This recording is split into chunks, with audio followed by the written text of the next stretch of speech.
Republican-backed police reform bill was blocked by Senate Democrats. And while House Democrats did pass a bill, the legislation is likely dead on arrival in the Senate. We want to return now to our conversation with Vice President Pence. It's been a focus of ours since the tragic killing of George Floyd in Minneapolis. There's no excuse for what happened to George Floyd. But there's also no excuse for the rioting and looting and violence. And engaged law enforcement leaders. We've sat down with leaders in the African American community. I've met with leaders in the African American community and law enforcement in cities around this country. And what I hear is, while the radical left says we need to defund the police, what the American people want is for us to fund the police with additional training and support, and also improve the lives of the people in our African American community, which I'm proud to say, under President Trump's leadership, we were doing over the last 3 years. We don't need to choose between supporting law enforcement and supporting our African American neighbors. We can do both, and that's how we bring our country together. Who made it clear to us they want law and order, they peace in our streets. So you won't say Black Lives Matter? John, I really believe that all lives matter. Okay. And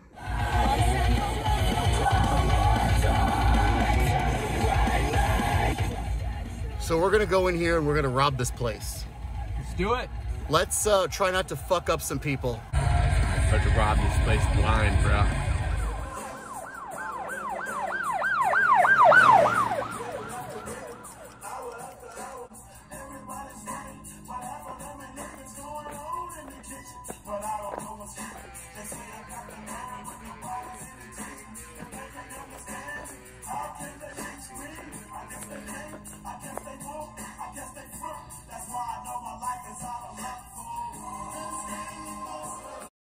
No sleep for the sick, been staying up too late, draining out chemicals, trying not to make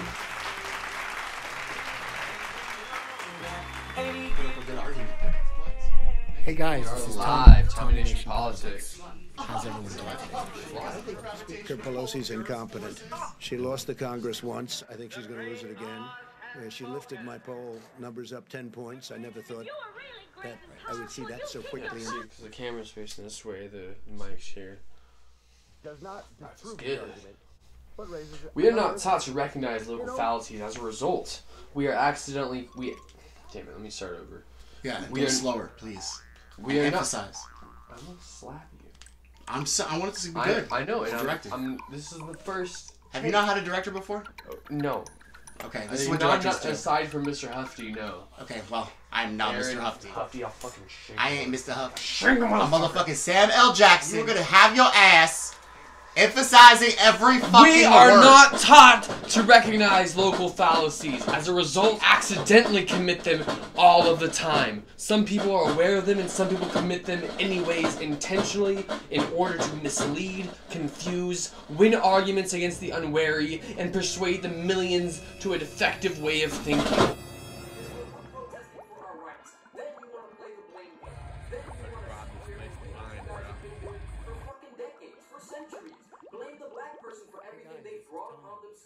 I've been trying to ask them. I have an excellent idea. Let's change the subject. The name red herring comes from an old method of training dogs for fox hunting. The goal is to train the dogs to follow the fox's scent, even if the dogs encounter other smells that are potentially distracting. So what they do is they let the fox go, so the fox leaves a scent trail. Then, before letting the dogs go, they drag a bunch of smelly red herrings across the fox's trail, like this. Then they release the dogs. When the dogs hit the herring trail, they'll be distracted by the smell, and some will be inclined to follow the herring trail instead. So the trainers try to get the dogs to stay on the fox trail and resist the urge to follow the herring. Please! My name is Alice, and I'm following White Rabbit. By the way, if you'd really like to know, he went that way. The White Rabbit. He did? He did what? Went that way. Who did? White Rabbit. What rabbit? But didn't you just... Convention in 2008, you stated you wanted to keep AK-47s out of the hands of criminals. What has your administration done or plan to do to limit the availability of assault weapons. And so what can we do to intervene to make sure that young people have opportunity, that our schools are working, that if there's violence on the streets, that working with faith groups and law enforcement, we can catch it before it gets out of control? What I believe is we have to do, as the president mentioned towards the end of his remarks there, which is to make enormous efforts to enforce the gun laws that we have and to change the culture of violence we have. And you ask, how are we going to do that? And there are a number of things. He mentioned good schools. I totally agree. We were able to drive our schools to be #1 in the nation in my state.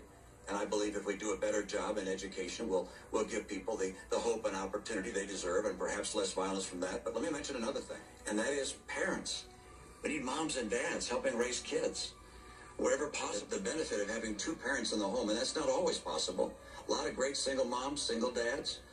But gosh, to tell our kids that before they have babies, they ought to think about getting married to someone, that's a great idea. Because if there's a 2-parent family, the prospect of living in poverty goes down dramatically.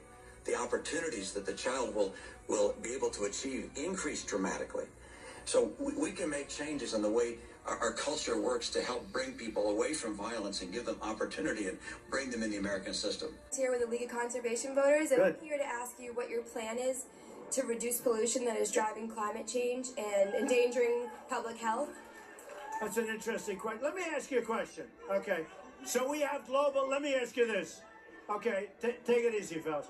How many people here believe in global warming? Do you believe in global warming? Who believes in global warming? Right, you believe? Okay. People here don't believe. Okay, we're going to do 2 more questions. Do you plan to visit with the Pope when he comes into Philadelphia? Well, the Pope believes in global warming. You do know that, right? This room was not designed, the air conditioning was not designed for this many people. No, I like the Pope. A lot of personality. Good man. You called what you said locker room banter. You described kissing women without consent, grabbing their genitals. That is sexual assault. You bragged that you have sexually assaulted women. Do you understand that? No, I didn't say that at all. I don't think you understood what was said. This was locker room talk. I'm not proud of it. I apologize to my family. I apologize to the American people. Certainly I'm not proud of it. But this is locker room talk. Yes, I'm very embarrassed by it. I hate it. But it's locker room talk. And it's one of those things. I will knock the hell out of ISIS. We're going to defeat ISIS. Shouldn't we just agree that every propaganda use is not a good thing? Shouldn't we agree that racism should just not be in use? Wait a second. Wasn't that just a red herring? I think it was. I think you're a red herring. That was perfect, by the way. The energy that you had in that was good. Sounded so angry. I don't care. But emphasize the words that need to be. This will help arm you in the room. You know what I'm saying? Inspire. So what I'm going to do is I'm going to go ahead and just... We are not taught to recognize local fallacies. Sorry, I had to be silly for a second. Can we try to be silly after we do the good No, things? And then celebrate the good things after we do them? Because we have to get the sillies out before we get it through. Otherwise, I'm going to stop halfway through fucked up laughing. It's called bloopers. We are not taught to recognize local fallacies. As a result, we accidentally commit them all of the time. Some people are aware of them and commit them anyways, intentionally, in order to mislead, confuse, win arguments against the unwary, and persuade the millions to a defective way of thinking. Learning and recognizing the following common logical fallacies will help develop your ability to think critically and will aid you in your recognition of propaganda and defense against it. This woman obviously so upset, and her fear is genuine. She says that she believes that wherever she is, she could get shot, so it's no more dangerous for her to be in the middle of that crowd. How do you respond to that? Well, her fear isn't real. It's based on emotion, and it's not based on anything factual that she'd be able to articulate. It's just out of control behavior. I'll tell you what she faces danger, and where she faces danger is being on the street in any American ghetto where the black-on-black crime is a bigger threat and a bigger problem in the black community. Is when we're protesting for our rights. Then you want to play the blame game.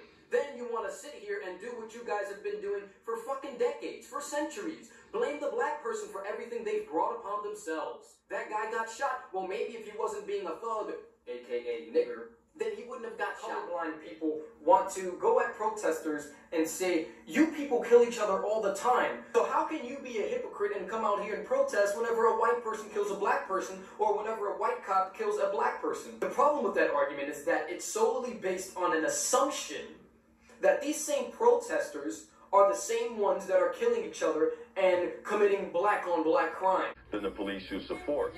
So the fact that they continue to focus on this aberration, that is the police use of force, it's an aberration, okay? They have more fear of that than, coming across a gang member or being caught in a crossfire like Dwayne Wade's niece was in the city of Chicago.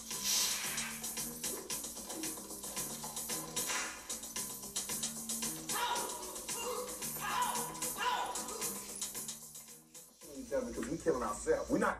When another man control, it's not like he wants to kill. He just doesn't want to. That situation, and we are living in a war zone. It's not as easy as these people are making us think that he just got some criminal ass black kids with distorted or exaggerated version of it. If it equates biblical fallibilism with atheism.